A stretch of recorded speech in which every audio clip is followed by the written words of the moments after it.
All right, we're back here with Alexandria Yang, and now we're talking about your financial reputation. And credit really, is short for your credibility. And we all have a reputation. We all know that there's somebody that, if we let them borrow some money, we probably ain't gonna get paid back, and that's what the bank thinks. When they see your credit score or they look at your credit report, they have to see, how do you handle your money? What do you do with your money? I mean, you made a great example about a lady or someone that you work with their banking information who couldn't pay could pay their car loan, but chose not to. That's a part of your financial reputation. That shows up on paper, and they say pen is mightier than the sword. And so Mhm. can you just speak to how, the bank views, what they can actually literally see on paper as, your reputation and make judgments off of that?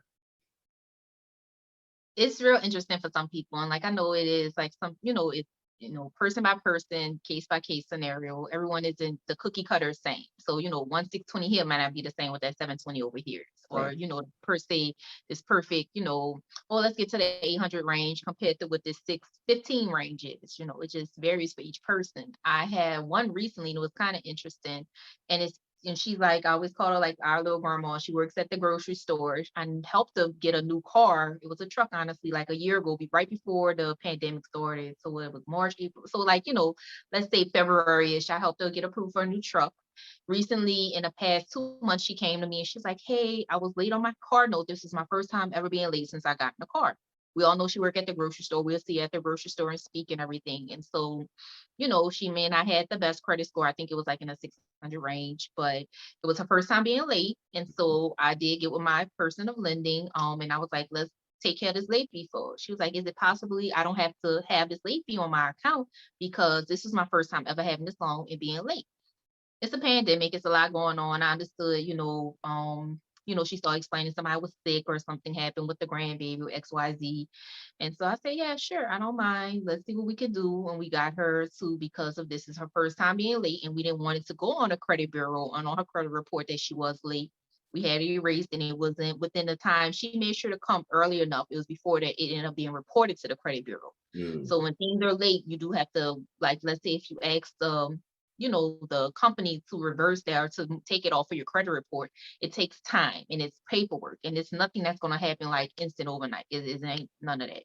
You have to send the paperwork. It has to be approved. It has to be reviewed. Then they have to go and update it. And sometimes, if you notice, looking at your credit bureau, it can take a few months to like almost close to 8 to 10 months time to remove certain marks off of it. So I didn't had those situations happen before where they wanted things removed, and it took them a while to get it removed. And you had things like this, they came to us beforehand before it was even reported, and we were able to, oh yeah, let's see what we can do. But then I had another case where a lady who, she just didn't want to pay her loan on time. She didn't want to per se pay, even though she had the money in her savings and she had the money coming in her account to pay it. She chose not to pay it, and she asked me to get total fees reversed for her. And I said, no, it's real simple. Why would I get their fees reversed when you could have paid it? And she used to pay it online. So I get it. She was one of them who did use the computer, who was online savvy.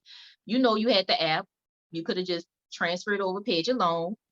My other customer who's a grandma, but she really didn't use the internet. She comes in and she's one of those people that still come in and want to see everybody and speak and do her banking inside the branch. So Yeah. I know she doesn't have the online access. She doesn't have the computer, so that's a little bit different. So, you know, it just varies, and just your credibility, certain things that happen, that things can, sometimes work in your favor, sometimes it doesn't. And that's, what we look at when you're looking through certain things and even looking through accounts and stuff. And so I did look through the lady's accounts, but I realized, okay, when I saw you've been paying it online multiple times, and now all of a sudden you're asked for the fees to be reversed. And when I asked, well, why didn't you pay it online this time? Oh, I forgot. Okay, you forgot you had the personal loan that was due. Okay, good. Thank you for letting me know.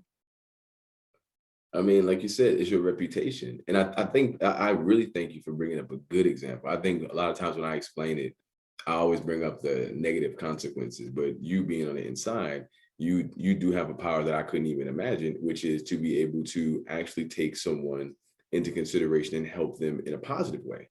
Mhm. The example that you said, like the lady's financial reputation, her payment history, her credit, her lifestyle gave the impression that this was a genuine ask for help, not trying to get over.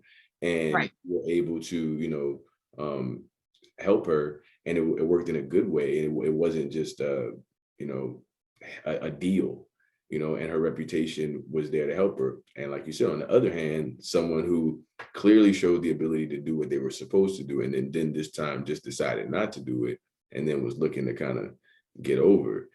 Like, it just goes back to what we were talking about before. Like, there's no shortcuts, and Right. that's the two different friends you have, right? Like, that's the friend that Mhm. every time I have a friend that I loan money to, and I can guarantee that this person is gonna give me the money back the day they're telling me they're gonna give me back. I mean, as soon as I send it, I have no doubt. And when I send it, I don't even really most of the time care, but I Right. appreciate that that person is always, gives it back to me. So other people, they ask to borrow, and I know it's a give. You know what I mean? And everybody got like maybe 2, 3 gives. It's like they're because I know it's not coming back. So your financial reputation is very, very important, and being deliberate about it, like you said, having the kind of not only on paper reputation, but having the spending habits that prove what you're saying, and the Mhm. personality that, people not stupid, like you as a branch manager, you're not stupid. You deal with multiple accounts, you deal with big accounts, businesses, companies, and individuals. It's Mhm. like when you come to me, I know you probably think you're the slickest person in the world in your circle and in your life. But here, I do this all the time. So your reputation is important. And thank you for breaking that down. And that example that you gave was very, very good. It was actually the reverse of what I was thinking. So thank you.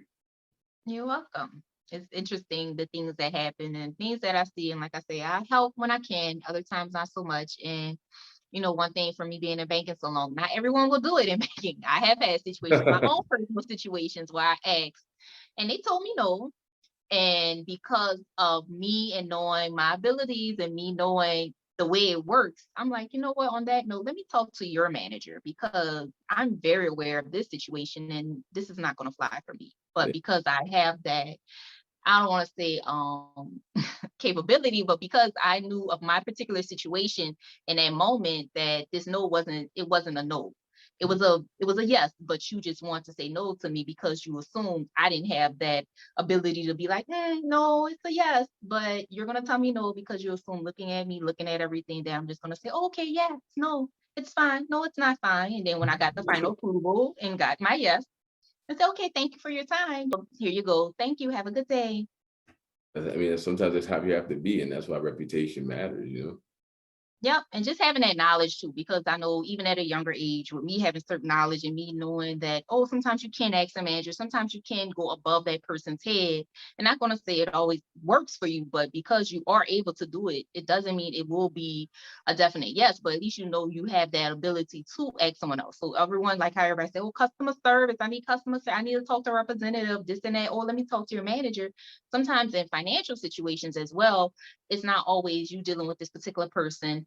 People have bad days, things happen. So it may not have been, I don't want to say, oh, the person had a bad day, so they just denied you from the loan. We hope that's not going on. If it is, that's I hope it's whole based off. nother a whole nother level of things. But with that being said, it can be, or if they go talk to this other particular person, this other manager, this other department, they may be able to kind of do something to kind of help your situation to get, whatever information you need. Because sometimes it's not per se a yes or no, it's just the information. And you having this information can help you build on it and go from there. So yeah. Thank you so much for giving us this. This is powerful. It's insightful, and I just appreciate you. Thank you.